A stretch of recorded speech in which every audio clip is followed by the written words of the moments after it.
Jaya TV அழைப்பு பரவசத்துல வடிவேலு. சொல்லாம வந்துடுச்சே பொல்லாத நேரம்னு புலம்பிக்கிட்டு இருந்த நடிகர் வடிவேலுவுக்கு கடும் கோடையில பன்னீர் குளியல் போட்ட சந்தோஷத்துல தெளைச்சிருக்காரு. 3 ஆண்டு வனவாசத்துக்கு அப்புறம் அவர் ஹீரோவா நடிச்சு வெளியாகும் படம் தெனாலிராமன். வரும் ஏப்ரல் 18 படம் வெளிவர உள்ள நிலையில அந்த படத்துக்கு எதிராக சிலர் கோஷம் போட ஆரம்பிச்சு வடிவேலுக்கு டென்ஷன் தந்தாங்க. நாம் தமிழர் சீமான் தான் இந்த இக்கட்ல வடிவேலுக்கு உதவிக்கரம் நீட்டினாரு. இந்த நிலையில தான் வடிவேலுவை எதிர்பார்க்காத ஒரு இடத்துல இருந்து அழைப்பு வந்திருக்கு. அது ஆளும் கட்சியோட சேனலான ஜெயா டிவில இருந்து.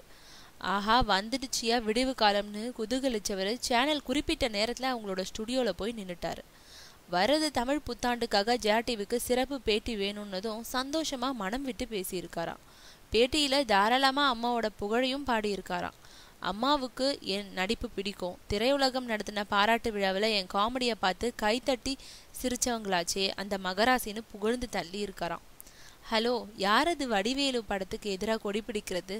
இப்ப வாங்க பார்க்கலாம்.